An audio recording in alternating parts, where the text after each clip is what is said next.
Like him too, he my man, he my boo, he my type, he's so cute. I want him and I want him too. I like him too, he my man. A very good morning, Level 7A, and welcome back to our online class. How are you doing this morning? Good. Great. I'm doing good too, thank you. Alright, so have you done your homework? Good, so please make sure you send your homework into me so I can mark them, yeah? Thank you. Alright, so what day are we on today? That's right, today we're on Thursday, August 13, 2020. So for session 1, we're going to be covering up Writing Bright 1. Today's lessons, we're going to look at grammar for writing using will, future tense, okay? So page 48. But before we go there, let's do a quick lesson review on what we've done so far in our Writing Bright 1. Do you remember what you did in Writing Bright 1? That's right, so we started a new unit, Unit 5, right? So we read a story about a party coming soon. Sue and a brother or sister, they're having a party, right? So we read the story, we distinguished the words in green, and we tried to explain the words in green as well. Some of it was part of your homework or your classwork as well, right? Good. Alright, so for today's class, we're looking at using will. Now, what does will mean? So how does it use? So we use will, right? We use will to talk about future facts, decision, predictions, or plans for the future. So something that's going to happen in the future or maybe happen in the future. So it says future facts, decision, predictions, or plans. Okay, something that you plan to do. Predictions, it means something that you think it might happen. So my prediction that tomorrow it will rain, but maybe not, maybe yes. Okay, so it's a high chance of it will rain. Okay, because it says in the weather forecast that tomorrow is going to rain. Tomorrow will rain. So for example, it will rain tomorrow. Okay, now it can be used as a prediction of future facts, right?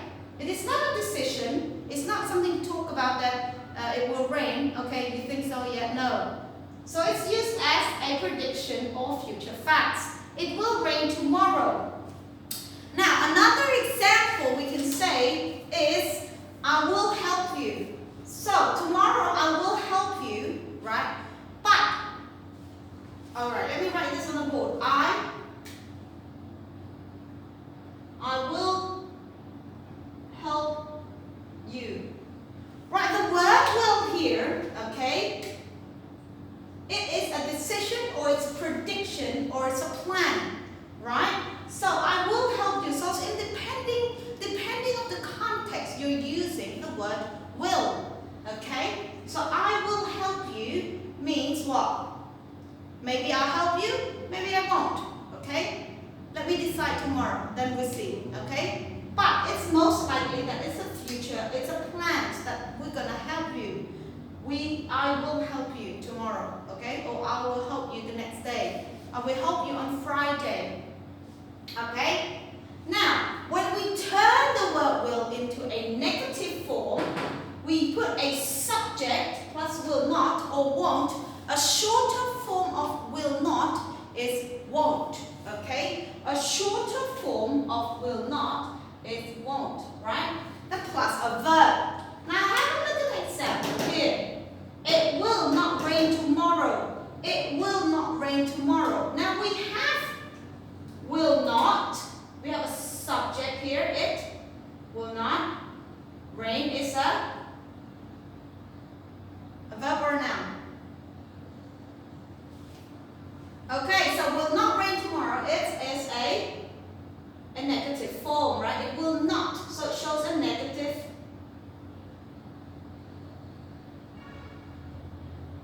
form. It will not rain tomorrow.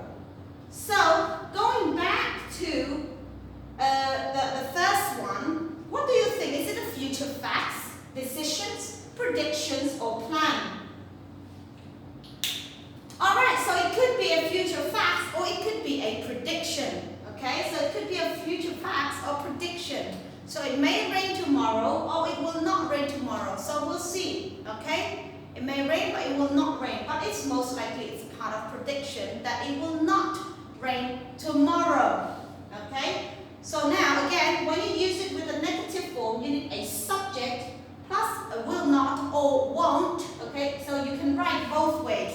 You can write will not, or you can write won't. Everybody say won't, won't, won't, okay? So the shorter form of will not is won't, right? Now, how about when we use it with question form? So we need the word will plus a subject and plus a verb, okay? So, for example, are you going to help us? Are you going to help us? All right? So this one, the question will be, are you going, to help us? So, all right, so this one is a question form. All right? Are you going to help us? Now, what do we mean by question form? What do we mean by question form? All right? So then, another question would be, will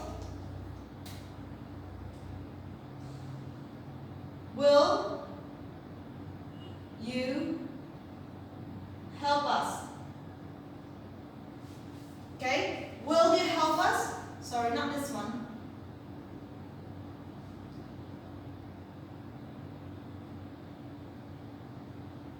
Alright, so another question would be, let me write it better because it's so bad. Good. Will you help us? So then now we have a will, we have a subject, and we have a verb right there. Okay? So will,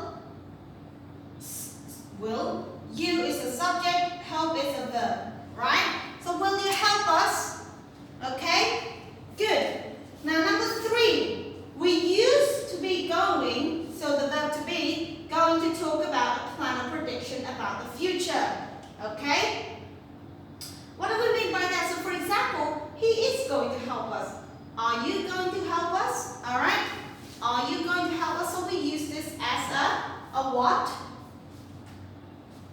As a future plan or prediction. Okay, as a plan or prediction about the future. So here it says, is he going to help us? So it's asking for a future plan. Okay, about the future, right? So is he going to help us? He is going to help us. So it's a prediction. If either, this one is not a prediction. This is a future plan. This is a plan. Okay? He is going to help. It means he already decided he will help us. So he will help us. Okay? Are you going to help us? It's a prediction. So it's a question of prediction. Either the person is going to come and help us or not. Okay? Number 3. Present progressive or future form is used to talk about the future. Okay? It is usually used when the future event has a definite arrangement. Okay, so for example,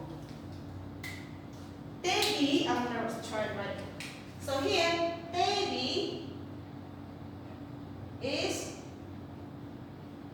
getting a new house on Tuesday. So we have this statement here that Tevi is getting a new house on Tuesday. So this is, we used to talk about the future, right? So the future event that has a definite arrangement. So on Tuesday, Tevi will be getting a new house. So it's a definite, it's not about, it's a part of a plan, but it's also definite and talk about the future, that it will happen, that Debbie will is getting a new house on Tuesday. So it's a definite answer. Alright? Okay, so going back a little bit before it was a little bit messed up here. Alright, let's have a look one more time. Will is used to talk about future facts, decision, predictions, or plans for the future. Okay, for example, it will rain tomorrow. I will help you. Okay? Now, when we put it into negative form, we need a subject plus will not or won't plus a verb. Example, it will not rain tomorrow. Or it won't rain tomorrow if you want to write it in a shorter form. So the shorter form of will not is won't. Okay? When we use the question form, so we need will plus a subject plus a verb. So for example, will you help us? Will you help us? So will is there, okay? And then we have a subject, you. We have a verb, help, and then us. Okay? Right. Then we use the the form B, to talk about plans or predictions about the future. Alright? For example, he is going to help us. It's a definite that he is going to help us. Already talked about it, so he's going to come and help us. Are you going to help us? So this one is more like a prediction questions. Are you going to help us? So he could say yes now, but tomorrow maybe he decides not to. Okay? Number 3, present progressive for future form. It's used to talk about the future. And it is usually used when the future event has a definite arrangement. Okay, for example, Debbie is getting a new house on Tuesday. So it's a definite answer that she is getting a new house on Tuesday. When is she getting a new house? On Tuesday. What is she getting on Tuesday? A new house. Okay? So writing for future tense is easier. It's the most easiest grammar section ever. So because everything is in the future anyway. So will is he going to? Will he be here? Okay, I will be going to. Okay, so it's pretty easy. All right, don't worry. If you have any questions, please do not hesitate to ask me along the way during our session. All right. Okay, good. That's all I have for you today for session 1. Don't go away. Stay in for session 2 in a bit. All right. Goodbye.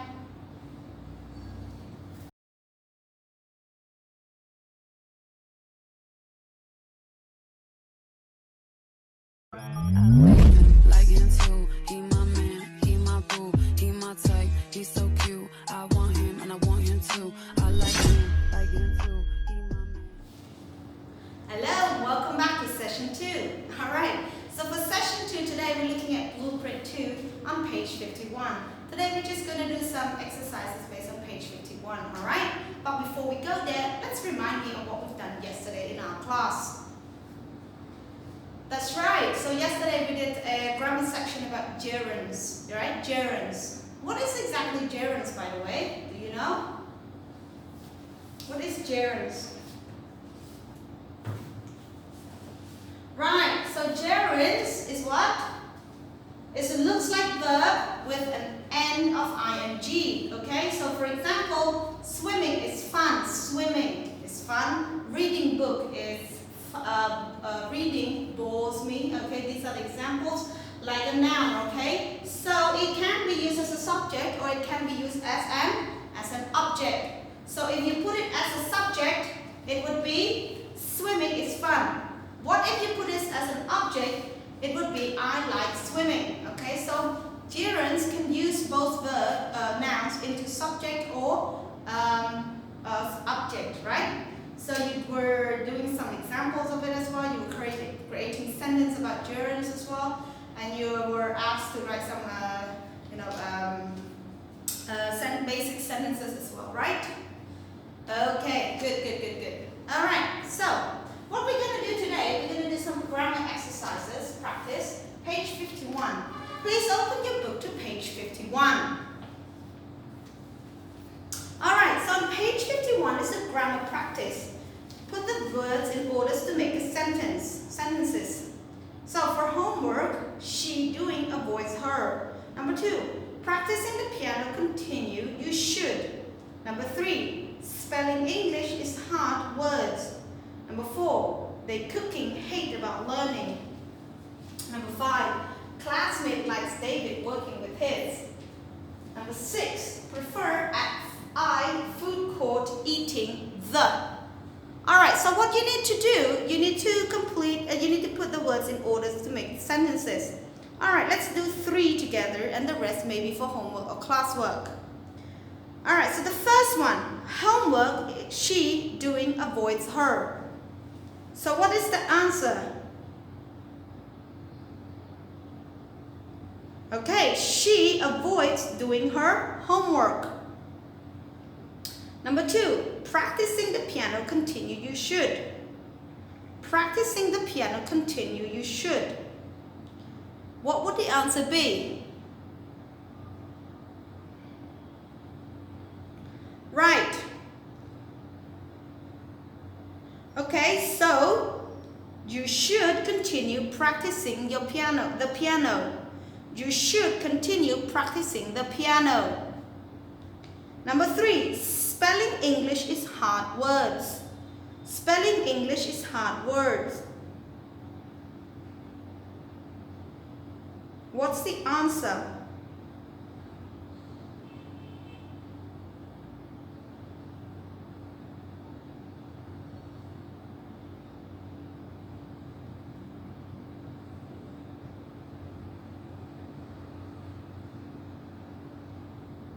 So, what do you think is the answer?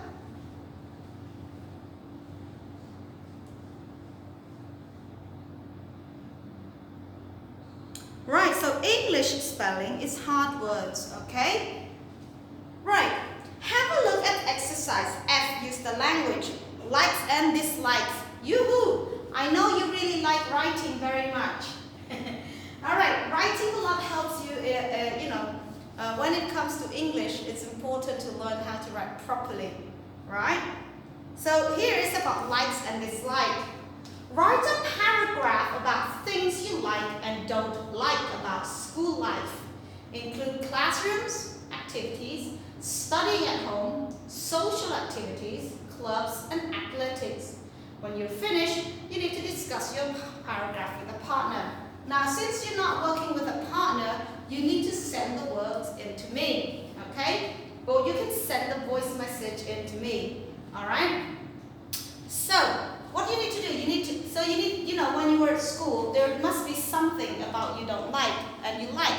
So, for example, you may like to do, in class activity, for example, some games, basic English games, okay? So, you need to give examples of what you like in the classroom activities, what you like or don't like about studying at home, what about you don't like about social medias, okay? Clubs and athletics and all that, okay? Right. So, this is very important, okay? So you need to finish and discuss it, all right? But you don't need to discuss it since you don't have a partner, so it doesn't matter. You need to write them, okay? Most of this you've done it before already anyway, right? So it should be easy, correct? So, right, that's all. So that was an easy class. It's not much, right? Okay, so that's all from me for you. I'll see you tomorrow for my next video. Alright, goodbye for now. Bye-bye.